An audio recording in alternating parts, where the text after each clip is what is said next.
السلام عليكم ورحمة الله وبركاته. دمانا خيارته داوني سايم maanta waxaan joognaa Blaze Villas ee ku taala Mtwapa. meeshaan waxay u jirtaa laamiga oo Mombasa Malindi Highway ay waxay u jirtaa 500 mitir ay u jirtaa. meeshaan waxaa ku taala villooyin oo u kala baxa 3 qol iyo 4 qol. 3 qol waxa waaye 1900 oo feet oo square waaye. halka maxaa la yiraahdaa 4 qol ay yihiin maxaa la yiraahdaa 2900 oo square feet ay yihiin. 3 qol waxa waaye waxay ka kooban yihiin qolka hoos waxa ku yaala fadhiga ku yaala iyo jikada ay ku taalo iyo musqul. halka korona waxa ku taalo 3 qol koray ku wada yaalaan iyo balkoonkiina saa hadda soo aragteen. 3 qol waxa la iibinayaa qiimo dhan 10 milyan ee Kenyan shilling. halka kale wuxuu kale u leeyahay guri walba apartment ama villa walba waxay leedahay 2 parking oo gaariga dhigan kartay leedahay. 4 qol markaad imaatana waxay leeyihiin 4 qol oo aad u waaweyn si hadda soo aragteenba qiimahoodana waa 12 milyan waaye. 12 milyan marka qiimaha waxa uu kala dhaxeeyo oo kaliya 2 milyan u dhaxayso. waxa kale oo hadda qaybtan waa qaybtii phase 1 ki waaye. phase 2 ga qaybta ka dambayso waaye. waxay kale oo lahaan doontaa maxalliga qaybtan oo koobaad waxay lahaan doontaa club house iyo swimming pool dabaal meel ay ilmaha ay ku dabaashtaan. waxay kale oo lahaan doontaa maxaa la yiraahdaa wadooyinka u jeedina kulli waxa la dhigi doonaa cupboards ama dhagaxa oo boxka. waxa kale oo loo sameyn doonaa qaybta dambe ee ku dhagan darbi bisa u dhaxeeya ganjeel ayaa la furi doonaa.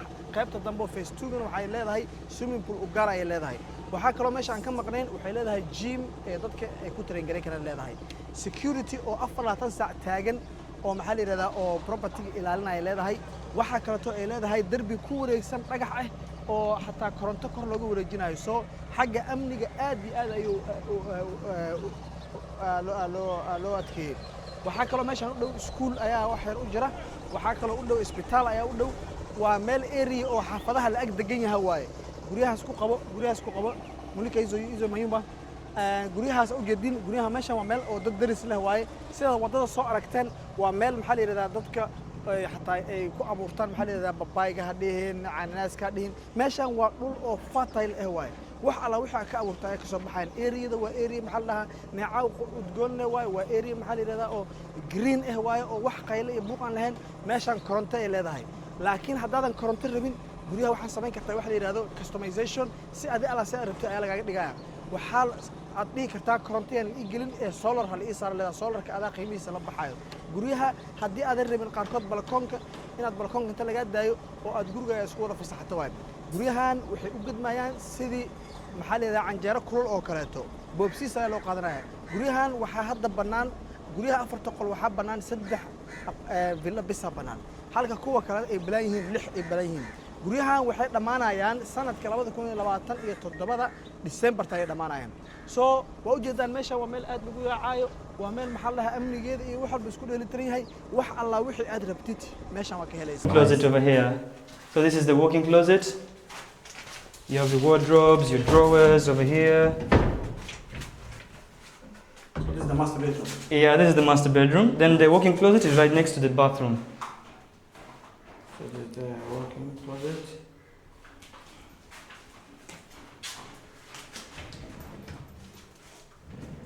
One, two, three, 4 of them, and a half row and a full one.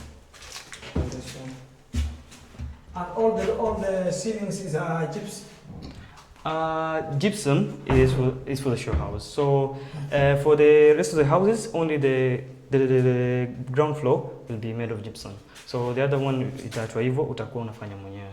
Okay. If you want gypsum, you can do gypsum. If you want gypsum, you can do gypsum. If you want to do modification, it's allowed to modify your home. Yeah, it's allowed. But the gypsum you don't include. Yeah, gypsum. I think it will come at an extra price. Yes. Yeah. So now this is the bathroom. So the master bedroom. So the master bedroom is an ensuite. So this is the bathroom. Quite adequate space for bathroom.